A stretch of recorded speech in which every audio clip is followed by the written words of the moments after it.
Okay, so I have seen all 13 episodes of Fuller House. And friends, I'm here to tell you that happiness is a lie. It's a construct created that humanity actually doesn't understand. Because if people created this show with the thought that it would make people happy, then clearly there is no such emotion. Also, Stephanie Tanner has huge boobs. It is Saturday, February 27th, 2016.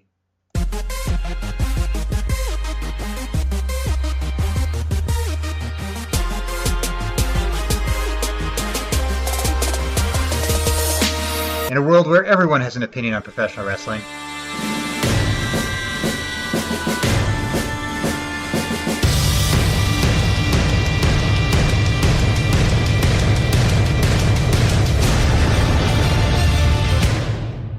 so do I. I'm a man with a plan. This is the Wrestling News Experience.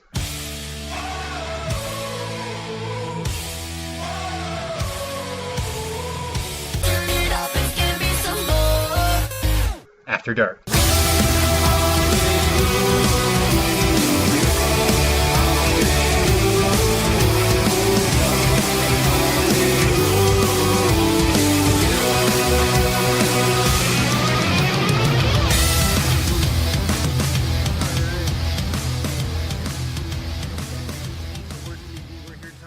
I am Stephen Randle. This is the Wrestling News Experience. Welcome to everybody who's listening to the show. If you happen to be listening to our live show because it's Saturday at about 11:30, because we started a little early, make sure there's a chat bubble on your player. You can join in, talk in the chat. I can see it right here on some sort of delay. I don't know what. I'll do questions you want to ask, anything you want to talk about. I will see it right here. We'll discuss it. Good evening to everyone who's already in the chat. Of course, if you don't listen live and you still want to contribute, there's the TWNE After Dark Facebook group. And you can follow me on Twitter at Dave the Camel. Of course, the Wrestling News Experience After Dark is now part of the WTM network, series of podcasts. And I said it right this week, Sean. It's the W2M, not WTM. And I can guarantee that I will say it incorrectly at another time because I will not pay attention. And also, it's very hard to say when you're talking really quickly like I do. That said, we're happy to be part of that network, and let's get right into it. Why not? WWE didn't waste any time. Let's get right into it. Shane McMahon is back on Raw, and if you would have asked me one person who was never going to come back and appear on WWE television, I would have said CM Punk. But Shane McMahon would have been a close second. Now, before we all go crazy and hysterical, and it's already too late because we're a week later, and I thought about doing the podcast right after Raw because I know nobody's going to be more hyped than right after Raw, but I had other things to do. I have a life. But Shane McMahon is coming back to be an on-screen character. He's not coming back to save us from the booking team or strangle Mr. McMahon in his sleep and take over the company or anything like that. Shane McMahon's back to be an on-screen character. And that said, the appearance of Shane McMahon saying the things that Shane McMahon said is, in some ways, and this is my view only, and it may not be how WWE sees it, but when Shane McMahon came out and said the things he did on Monday night, to me, that was an acknowledgement from WWE that they know that there's problems. We don't know if they have any idea how to fix it, but they have acknowledged that there are problems in the company right now that need some sort of change. And the first step to getting WWE to actually change things is to have them actually acknowledge that something needs to be changed. Now, they have the flip side of that coin that we'll get to in a second. But as much as you can sit there and say, oh, Shane McMahon versus The Undertaker, it's a 46-year-old non-wrestler versus a 50-year-old guy who keeps nearly falling unconscious at the end of his matches, how good is that going to be? It's not going to be a good match. I want to stand right here and say that Shane McMahon versus The Undertaker, not going to be a particularly pretty match. But the intrigue behind it, even if it's just, will Shane McMahon get control of Raw and we see some actual change to the on-screen product? Will anybody, say, Bullet Club-esque get involved? Will something spectacular happen in this Hell in a Cell match? Will Shane McMahon fall off the top of the cage? That one's probably not going to happen, but you know he's going to do something stupid. The match itself is almost secondary to what the spectacle of this Hell in a Cell match will be. And that's why it's interesting. Is it the main event of WrestleMania? No more or less than the one that could also be the main event of WrestleMania, because I don't think that one is drawing 100,000 people, and if this one's not drawing 100, it's just, it's a mark. Despite the fact that Shane McMahon is not a full-time wrestler, it's still a marquee match. And to be honest with you guys, I wrote an article where I tried to come up with 10 guys who'd face The Undertaker given what we have about the roster right now, and half the time I was basically just reaching for anybody. I had Sting on there even though I knew he was hurt. I had John Cena on there even though he was hurt. I had NXT guys even though they were saying he's not an NXT guy. Obviously I would have never predicted Shane, but just thinking about who's going to face The Undertaker, is Shane really a worse choice than what are their other options? They don't have a lot. And to put this much intrigue into a match that, you know, it's not going to be a good match, and it wouldn't be a good match. Chances are, given that The Undertaker is 50 years old and rapidly deteriorating, what were the chances it was going to be a particularly great match to begin with?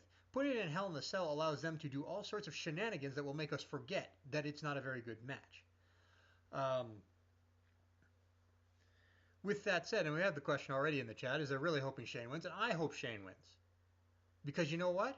We're not talking about ending the streak here. The streak is over. There is, as I said last year, there is no reason for The Undertaker to win at WrestleMania anymore. There is nothing at stake in his case. We'll find out, I assume, as early as this Monday why The Undertaker would even work for Vince. I'm sure they've thought of that, right? But there is no streak at stake. This is no longer blasphemy for The Undertaker to lose at WrestleMania, and especially if we expect there to be shenanigans of a major sort, and I certainly do. If we expect all that, it makes perfect logical sense for Shane to win. And the other thing is, why would they bring him back and put this thing in people's minds and not have Shane McMahon win? Because if he loses, there's no story anymore. And I feel that Shane coming back, although this is only a recent development storyline that they just came up with, we've been asking for 2 years, or not even 2 years, 1 year, ever since the Authority disappeared at Survivor Series and was back 3 weeks later. We've been asking, if that won't do it, if the power of a match stipulation with Sting making his first WWE appearance and a guaranteed stipulation that can only be undone by WWE's Ultimate Boy Scout, if that can't kill the Authority, what can? What has the power to do so? And Shane McMahon getting control of Monday Night Raw is one of those guys where it's believable that if he delivers this ultimate victory and gains control, then the Authority might actually be done. And to me, that's actually why Shane has to win, is because if Shane doesn't win, we're back to that question, is who can ever blunt the Authority's power? There is nobody. Shane McMahon is basically the last gasp attempt at somebody who has enough believable power that if he says the Authority's done, they're actually done. And Triple H can go off and run NXT, and Stephanie can go backstage, and that'll be it. For a while, anyway. But if Shane loses, we get none of that. And we're back to the same old shit, and everybody on Monday Night Raw just boos for the entire 3 hours. Which is entirely possible. But I'm saying that I don't think they go to this trouble if there isn't something that we're going to do with it. Shane losing ends the storyline right away and nobody cares anymore. Shane winning creates so many possibilities, and they kind of have to see that. And like I said, there's no streak on the line. The Undertaker is free to lose whatever.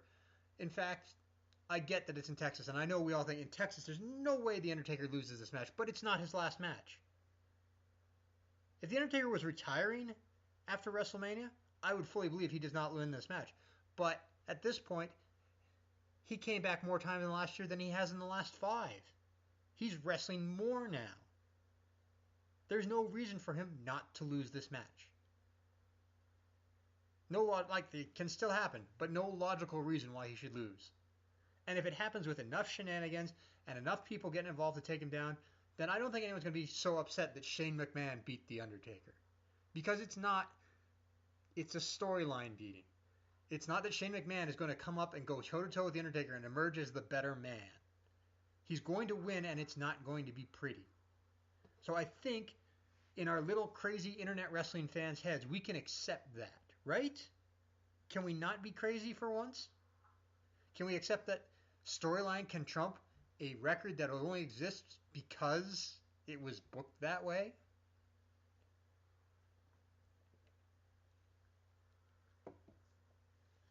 And yes, for all the talk that WWE is thinking about an edgier product heading into WrestleMania, and they always put a little bit of an edge. Think John Cena doing raps again, and there's occasionally a little more cursing. We're not going to see full-on Attitude Era, whatever you think. But between the big sign that they're upping the edge factor, and they've decided that the only way that this WrestleMania is going to be a big deal is if they go completely over the top with some shit, is we've got Shane McMahon willing to die for our entertainment. We've got Dean Ambrose willing to get himself killed for our entertainment. And we've got Triple H beating the absolute shit out of Roman Reigns. I mean, they are like, that's at least 3 matches now.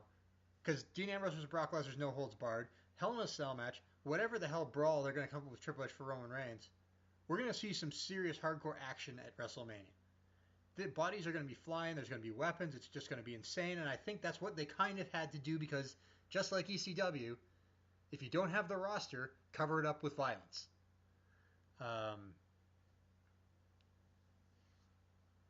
It's hard to blame them at this point because their roster is actually so screwed up. And I don't believe we're leading to a brand split for the same reason because they don't have a roster right now.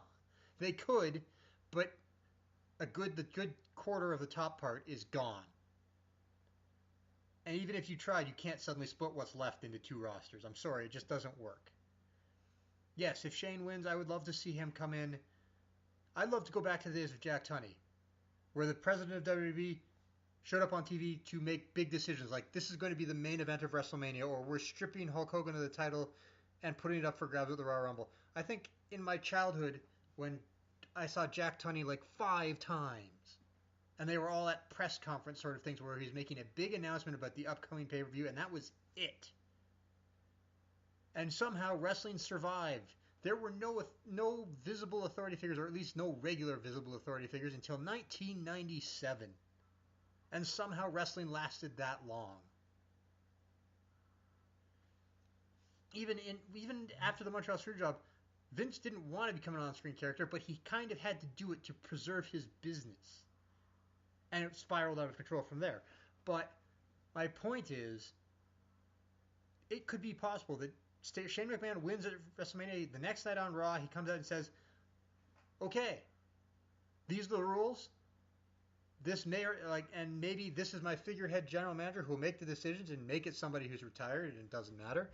Maybe you get William Regal, maybe get Daniel Bryan, maybe get Mick Foley back, whatever. Somebody who just makes decisions backstage, and it's a face GM, so they have no reason to really get involved other than occasionally making matches from their backstage perch. They don't actively screw over any other wrestler. And then you know what? Shane just goes away. And you get around the fact that Shane won't be on TV every week. He doesn't even have to appoint a figurehead, but that's just my idea. Just Shane comes out, this is the law, and assume that he's running things, and he just shows up occasionally for pay-per-views or something, or if a really big decision needs to be made. You don't need to have him out there every day for 20-minute promos to start the show.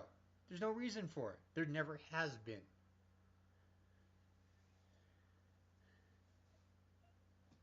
And, and it would be, and the other reason why it's perfect for Shane to win is because Roman Reigns is obviously going to win, and that would be the reason. That's why the authority is now gone, because Triple H doesn't have the title, and they no longer have the power over Raw. Now they're just gone. It'd be the perfect time to end it. And maybe get us a taste of, when was the last time, on Raw, let's say on Raw, because we had Teddy on SmackDown for a long time. When was the last time on Raw we had a general manager who was actually interested in putting on a good show and not just screwing everybody over? And not just pretending because he was a bad guy being disingenuous. I think you have, Foley? Do we have to go all the way back to Foley to find a GM or Regal before he turned during the Alliance angle to find GMs who just kind of ran the show and let it go? That was a long damn time ago. Now, I don't count guest hosts. They weren't really general managers. But that's kind of my point.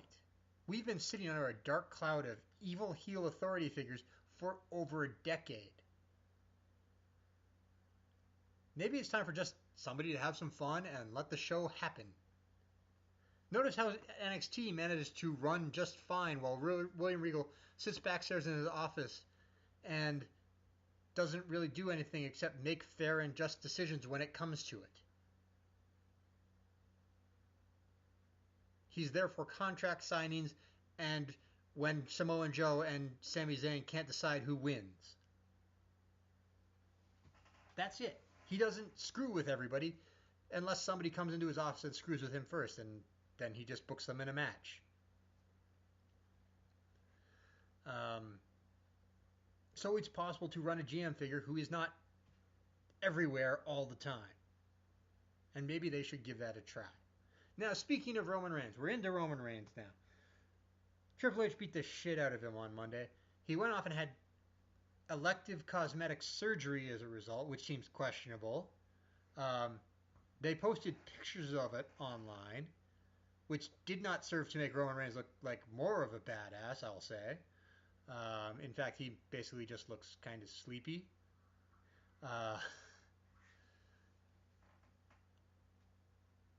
And if we're hitting this point, and people are like, oh yeah, they're just doing it to get him off TV through these smart cities, I'm like,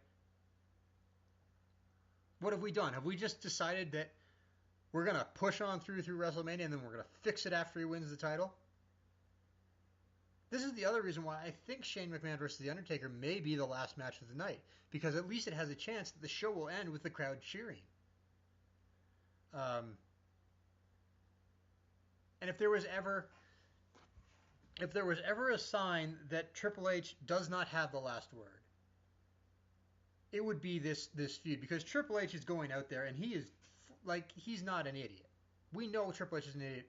If Triple H wanted to make Roman Reigns the big face in this feud, he could do it. But Triple H went out on Monday night and beat the shit out of Roman Reigns in a way that he knew would make the crowd cheer for him. If they wanted the crowd to cheer for Roman Reigns, he'd be the one beating the shit out of Triple H. Triple H has lost a fight over the fact that Roman Reigns is not the guy, and he's going to go out and not make Roman Reigns look good. And I don't entirely blame him, because there's this, as we covered last week, there is this weird blind spot in Vince McMahon right now, and its name is Roman Reigns. And this week in, where were they? Why can't I remember? It wasn't, but Detroit. They were in Detroit, and Detroit isn't even the worst smart city. They got Chicago coming up. They got Brooklyn, Pittsburgh, Philly, and WrestleMania is going to be full of them. You can't avoid this issue that Roman Reigns is not who the crowd is getting behind. And you can't just say, well, they wouldn't like whoever it was, so we might as well just go through them. They've shown who we like. There are crowd members willing to die for Dean Ambrose. There's at least two guys down in NXT who should be on the main roster tearing things up, because it's not like they're getting any younger and they don't need to be in developmental. That the crowds love and would love to see. They're even chanting for women's wrestling now. But they will not cheer for Roman Reigns. And that has to send some sort of message, except that it's not reaching the one guy whose opinion matters. And you sit there and you read rumors like, yeah, they're still going full steam ahead. Roman Reigns is going to win, and he's going to be the big top face of the company for the next 3 years. And if that's true, they're in a lot of trouble. Because I don't see any future in which Roman Reigns can be the top face in WWE. I see lots of opportunities for him to be one of the top heels and maybe down the road become a face. But sitting here, watching Roman Reigns on Monday get the shit beat out of him in a way that could not have been designed to get Roman... Like, how did anyone who watched that segment on Monday cannot think that the purpose was to make Roman Reigns look good. And Triple H doesn't need to beat the shit out of someone for us to accept that he is an ass-kicking badass. And I don't know the mind of Triple H, but if I were sitting there and I saw this segment go on TV, I'm like, Triple H has the power to be this, like, he's in charge of talent and live events. He has say in creative. He's possibly one of the only people who can talk to Vince McMahon about tonight's creative plans. If this was this was a segment where Triple H knows that Roman Reigns is not getting over as a result of, and he's the guy who would have the power to say, wait a minute, this isn't going to work if the idea is to get Roman Reigns over. It's a great way to get me over, but if we're trying to get Roman Reigns over, this is not the way to do it. And I'm not saying that Triple H doesn't want Roman. There's been no indications one way or the other. Like, we don't know. But for Triple H to come out and do what he did, a guy who has the power to make sure that Roman Reigns goes over, and a guy smart enough to realize that this segment will not work if he does it this way, you have to think that there's a part of his mind going, well, shit, why don't I just show them how not over he is? And then maybe I can win an argument. Because at this point, the only person who doesn't see that there's only one way out for Roman Reigns is the guy who's pushing him. And we know who that is. And you can't talk to him because they made lots of money last year. So as far as he's concerned, even though ratings are down and customer satisfaction is at a low and Roman Reigns merchandise are nowhere close to matching John Cena's, he's got enough justification to say what I'm doing is correct.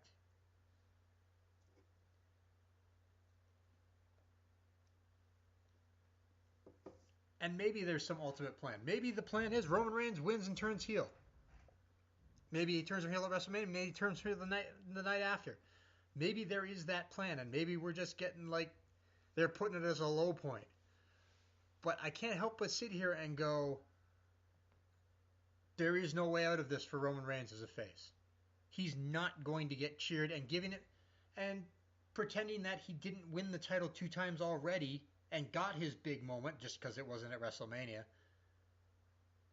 And the crowd didn't. Well, they did care in December. That's not fair. But we've tried this before, and the end result has still been Roman Reigns is no more popular with the fans than before he was on the track to win the World Heavyweight title. And he's given no indication, as decent of a wrestler and as okay as he is overall, he's given no indication that in his current incarnation he can possibly be the man for this company. And anyone who thinks that right now is deluding themselves. That's not to say he can't be that one day and that he doesn't have the skills to be that man. I believe he does. I believe there are ways that Roman Reigns could have been booked where he could have been the man. They have done the opposite of every single one of those. And now, after the events of Monday Night Raw, I can't help but thinking we are staring down the barrel of Roman Reigns winning the title to a chorus of boos at WrestleMania and going on to feud with Ryback in the post-months. And when you sit there and think about the events of this Monday Night Raw, you're going to hit your head and go, oh my God, that is exactly what they're planning, isn't it? Because once Roman Reigns beats Triple H, there probably won't be a rematch. And they used so many guys to build up Reigns to this point. There is nobody for him to face. He's beaten them all. Even if you turned Ambrose heel, which would be horrible, there is nobody left for Roman Reigns to fight once he wins this title because he's beaten them. And the answer, of course, is that Ryback just turned heel this week. If it doesn't happen, I will be shocked. I'll be happier, but I will be shocked. And from the chat, the problem is, yes, there's no way they can change course this year. There's no briefcase in play. There is no plan C. Reigns is winning the title at WrestleMania. And do I see any chance Triple H retains? much in the Lloyd Christmas way, you're saying there's a chance. But there is no chance. They have not thrown everybody under the bus in service of Roman Reigns for him not to leave WrestleMania with a title. We said that last year, and honestly, up until it happened, we couldn't have imagined a plan B. Maybe there's a plan B that we can't possibly imagine. But there is no plan B. Roman Reigns is beating Triple H because that is the plan, and we've changed plans with Roman Reigns so many times in the last 2 years that we just have to sit down and say, this is the plan. And it's going to happen. And they're going to book around it as best they can, but Roman Reigns is winning at WrestleMania Sunday. Not this Sunday, but on WrestleMania Sunday. And whether you like it or you don't like it, you're going to have to learn to live with it for however long before they give up. Or maybe they have a genius plan to suddenly make him either the most beloved face in the company or something else. There is no chance that that will not be the result. None. Because there's no, again, much like the Shane McMahon Undertaker thing, there's no storyline if Triple H wins. Because all it leads to is Roman Reigns gets a rematch. And I don't want to, we've reached this before, and we are really at this point, and I've said it, I don't know how many times in the past 3 months, we're at that point. If Roman Reigns doesn't win at WrestleMania, you have to forget about him. So this is the point. He has to win, and then you have to say we gave it the shot. Because if he doesn't get over with everything in the last 2 years, with the ultimate WrestleMania moment, beating Triple H probably cleanly in the center of the ring at the biggest event of all time, you have to give up on him. Because if he can't get over with that, he can't get over. Because we've gone through this so many times. We've hit that point. This is literally shit or get off the pot. If you're dead set on Roman Reigns is doing this and he does it and it sucks, you have to give up. Because there are no more bullets in the Roman Reigns push gun.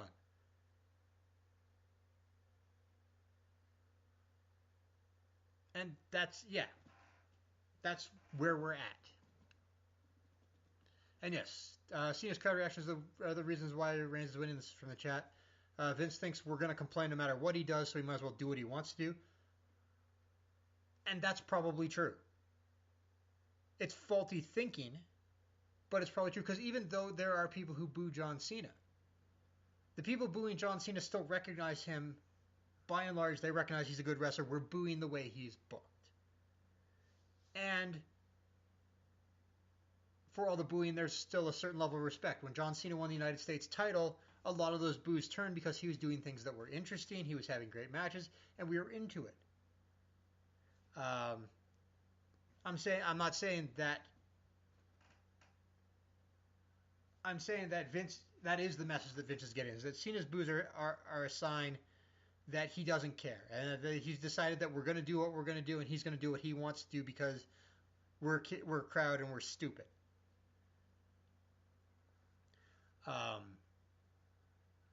But as I always say, the difference was that Cena, there was a point where Cena was over. At WrestleMania 21, if he hadn't won that title, fans would have rioted. He was over for a good 3 or 4 years before the backlash started. And even the backlash, like at this point, the backlash against John Cena is more routine than anything. Because he's a symbol of stuff not changing. It's not, at this point, it's not personal. But I truly believe the boos against Roman Reigns are getting personal. Because with John Cena, it was never so much that we completely rejected everything about him. We were just tired of watching him. With Roman Reigns, it is literally, this is the war. We thought Dan O'Brien was the war. This is the war. This is the guy that Vince has chosen. And he said, fuck you. He's going to be the guy. And we are saying, fuck you, no he's not. And this is one of those big battles. And it's a who blinks first. Do we eventually accept Roman Reigns? Or does Vince give up? And it's becoming to this point where the vitriolic fans on the side of Roman Reigns is not going to be our guy. It's gotten personal. There are not for everybody, but there is sections of the fan base where the idea is we have to violently reject, not actually violently, but emotionally violently reject Roman Reigns, because if we let this happen, then it's kind of a we lost sensation. We can give in on Cena because we did like Cena and because he's actually a good wrestler and there's a respect thing. We'll boo him because of what he represents, but I don't think there's that actual real hatred of John Cena. I would boo John Cena if I saw him come out at a live event that I was at, because of what he represents, of the stale booking and the fact that he's been the guy at the expense of so many guys in the past. But I still respect John Cena as a good wrestler and things like that. For Roman Reigns, it's more of I don't actually want to see him because I reject the role he's been given. I reject his character, the idea that he's in the position he's in, and the fact that we have this thing that says Vince says he's going to be the guy for the next 2 or 3 years. I'm sitting here going, no, I don't want to see that.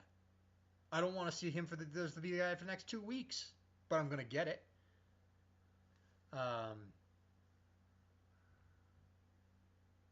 I just don't feel like, other than certain spots like the ECW arena and certain things like that, I haven't felt this kind of violent pushback against Cena that we're getting with Reigns.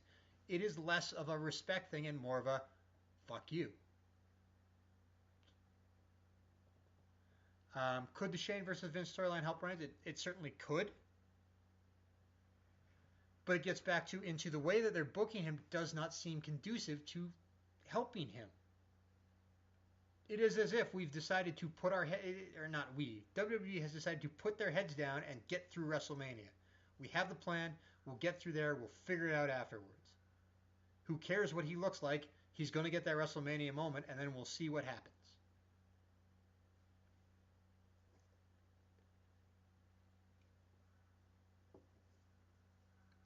I think they're going to ignore fan reactions for the next month and a half and hope that they can pick up the pieces afterwards and make edited video packages and pretend that Reigns is the beloved champion they think he is, and hopefully everything goes okay because they'll be facing somebody who they actually boo like Ryback.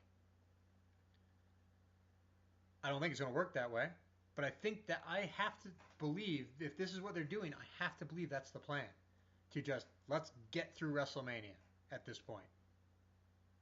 Hopefully nobody gets hurt. Let's just go. Let's get through it. And it's hard to blame them for that opinion because they booked themselves in all the smartest cities on the East Coast for the weeks leading up, and they did it on purpose. Don't feel bad for them that, oh my God, they've set Roman Reigns up to fail because they put him through all these cities where people are going to hate him. They did this to help build up the biggest WrestleMania of all time. For build up, we're going to go to our biggest cities at our hottest time of year. And that's not as a business thing. That's what they should do. But that's why they're going to all those cities. That's why they're going to Chicago, Pittsburgh, Philly, Brooklyn, because it's WrestleMania season. They will make so much money out of the fans who always pack those arenas. The only problem is the fans who pack those arenas are not going to like what's being presented.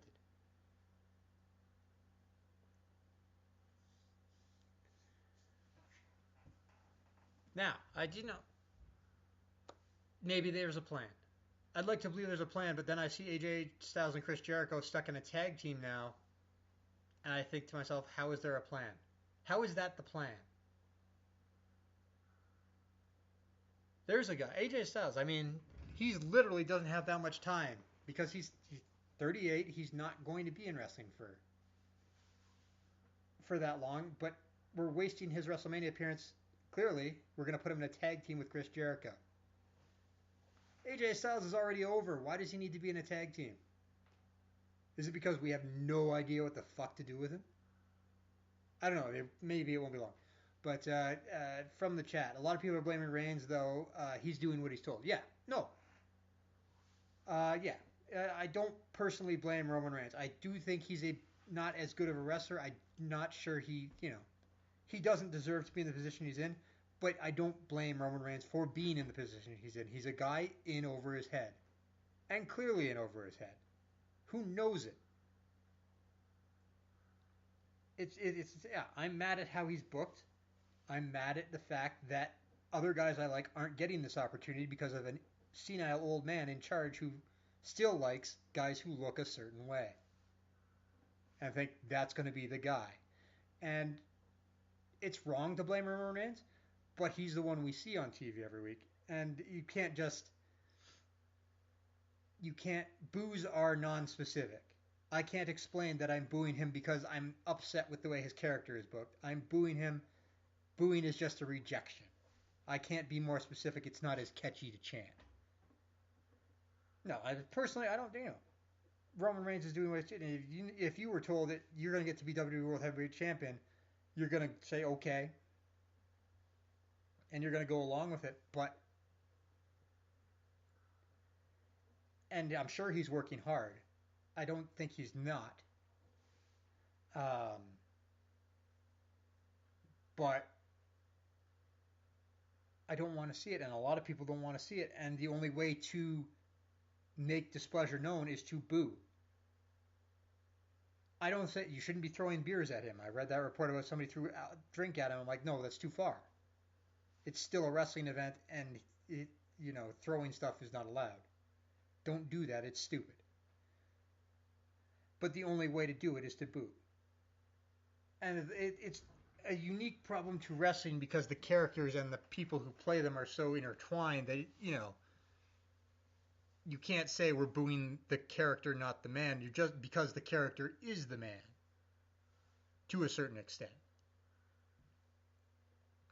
So, it's a tricky situation, but no, I would never say that I'm mad at Roman Reigns personally.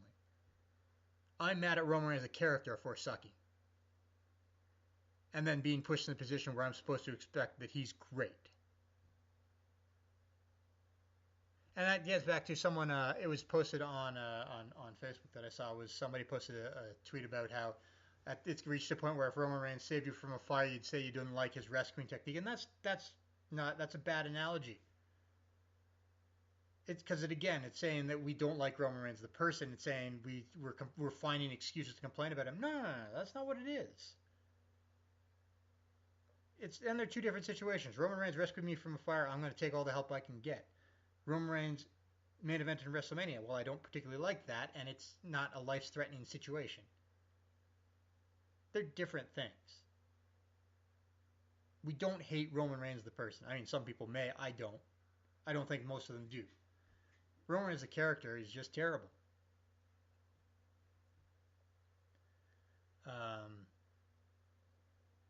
Yeah, so that's basically where we sit. And Monday's Raw was a good show. It was such a good show, I nearly didn't notice Kevin Owens wasn't on it. But there you have it.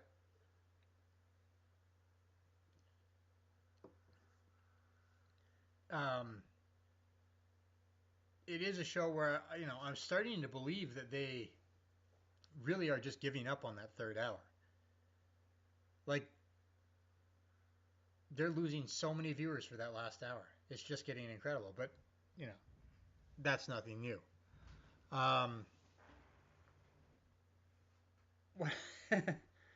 Jeez, I spend so much on two topics, I lost my train of thought.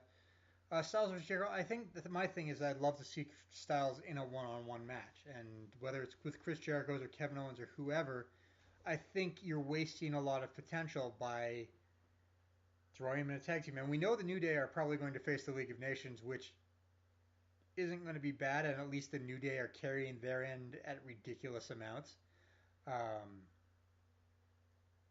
The whole... if you haven't seen them, the videos they've been posting on Twitter where Kofi Kingston imitates Sheamus are incredible, although Kofi's Irish accent sounds more like a pirate. But I'm sure he can't help that.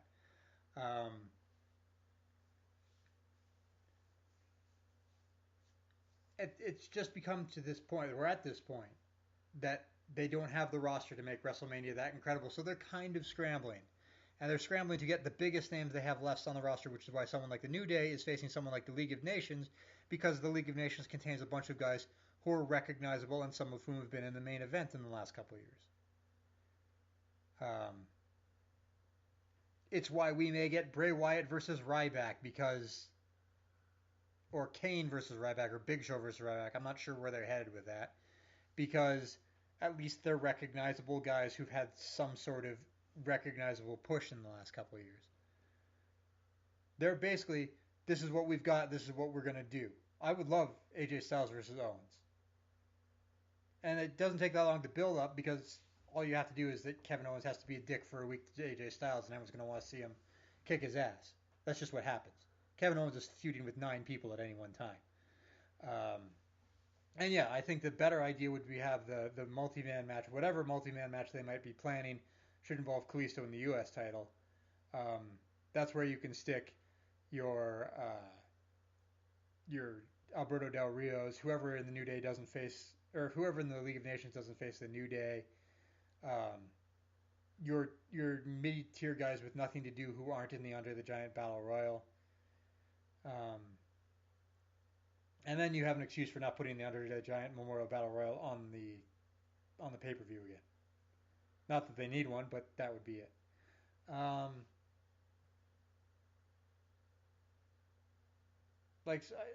I guess we may get Stardust versus Stephen Amell. They actually haven't done a lot of that on TV, but I guess it's possible. It's not going to be a bad WrestleMania card given what the roster situation is. I'm still sitting here going, I mean, it saved it to a certain extent this week, but I'm still sitting here going, man, that NXT card looks great, and I don't want to spoil it. I know a lot of you have probably know the spoilers in this fight, but I don't want to spoil what the NXT card is. But their matches look so much better. I'm sorry, it's just the way it is.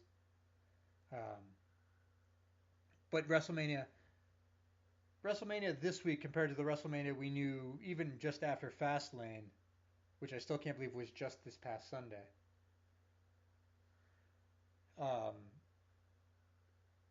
WrestleMania now compared to before Raw, I have to say it's a lot more interesting. It's not necessarily going to be a better show from a match perspective, but it's definitely more interesting.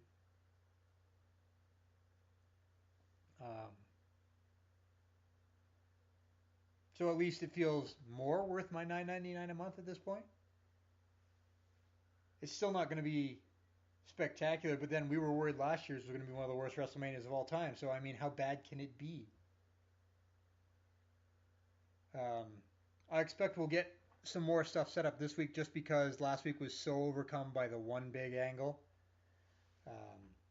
Maybe Kevin Owens will actually be on Raw, and we'll figure out who he's going to face. So that's good. NXT this week wasn't particularly good because it was the last show of the taping, I'm pretty sure, or is next week the last show of the taping? I can't remember, but it's late in the taping. It was a bunch of squash matches. It was still okay, but my problem is I do occasionally listen to Brian and Vinny from the Observer from that, and they talk about how it's the worst NXT of all time. I'm like, yeah, but the worst NXT is still better than a lot of shows we're getting on a weekly basis. So yeah, it wasn't the greatest NXT, but it was still better than a lot of what I watch. I haven't seen Lucha Underground yet this week. I do have it. I just haven't had time. So I can't speak to that so much. I assume it was crazy and interesting, because that's what it always is.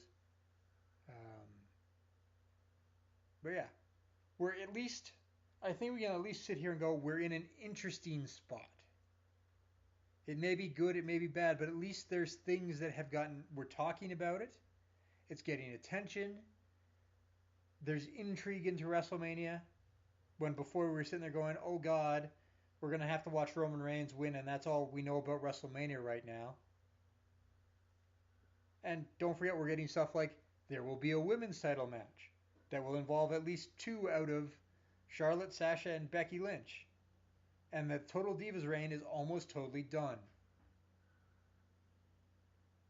That's the subtle thing that I really noticed, is that it took 7 or 8 months, but we got to this point where it is actually Sasha, Charlotte, and Becky on top of the division, and everyone else is either not there or just random job fodder. we've actually gotten to what we wanted, and WrestleMania will be one of those first things. Um,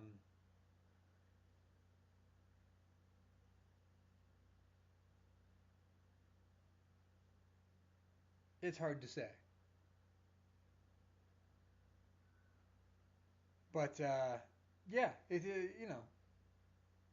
things are happening. We now care more than we did at the beginning of the week when we were sitting there talking about how I forgot to mention the Fastlane wasn't a bad show. It wasn't a good show, but there was, as custom with WWE, there were good matches on it, but it wasn't a good show. Um, a lot of nothing. Yeah, and that's the thing is I feel really sorry for Bayley. She had the worst broken hand at the worst possible time, but at the same time she's getting to be the big star in the Divas division without, or in the NXT Women's division without them around, and I think that's helped her a lot. And I think it's inevitable that she will come up. She'll get her WrestleMania moment. I have to believe. It just won't be this year. It'd be great, but we'll get that match. I swear we'll get that match, guys. And Bayley's one of those ones I sit there and I think, how can they not think that she will get over on the main roster? She's a source for kids, a source for merchandise, and it's just I'm gushing. But I sit there and I go, and every time I see something new, if it's Finn and Bayley doing Dirty Dancing tributes at NXT house shows, if it's her interacting with fans and stuff, I sit there and go, my God, it would be nice to be Bayley's friend. She seems like she would be the best friend in the entire world. And that will translate to wrestling in a way that will make them all the money from children. It's just one of those things. I sit there and go, wow, she's John Cena for kids and John Cena for women, and that's a market that they really could want to get into.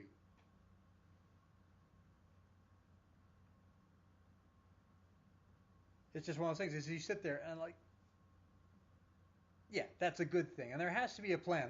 There are like at least a half dozen NXT guys who have to be coming up right after WrestleMania. There's too many of them that are at the top that should be making money for WWE on the main roster. It's at that point is you get Finn Balor and get Joe and Sammy and Bayley and Enzo and Cass and whatever else, get them out of NXT, and you've got guys to replace them at this point. You've got your American Alpha and Apollo Crews, and you'll have Nakamura for a while probably, and whatever they do with Bullet Club if they go down to NXT. You've got the guys there to replace them now. And they should be on the main roster making you money. Because there's so many money makers that I can see in NXT. If they weren't money makers, how is NXT becoming this ridiculously popular brand? It's not just the booking or just the fact that it's a different show. It's the talent that's on there is incredible.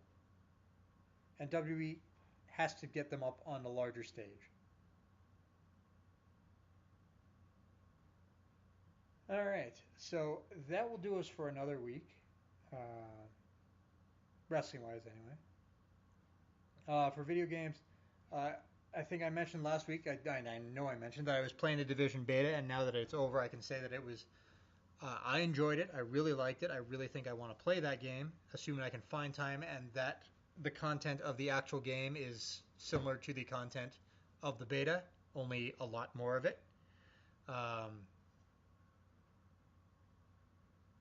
I just I need to find the money because I think it's a really fun game that could eat up some of my time. Until that point, I started playing Mass Effect 2 again today because I haven't played it nearly enough. I've beaten it, but it's one of those games you have to go back and play again. Other than that, I haven't played a lot of games. Like I said, I haven't had a lot of time. I do have video of my playing the Division Beta, which I just need to edit on my PlayStation and get uploaded to my YouTube channel. So I'll let you guys know when that happens.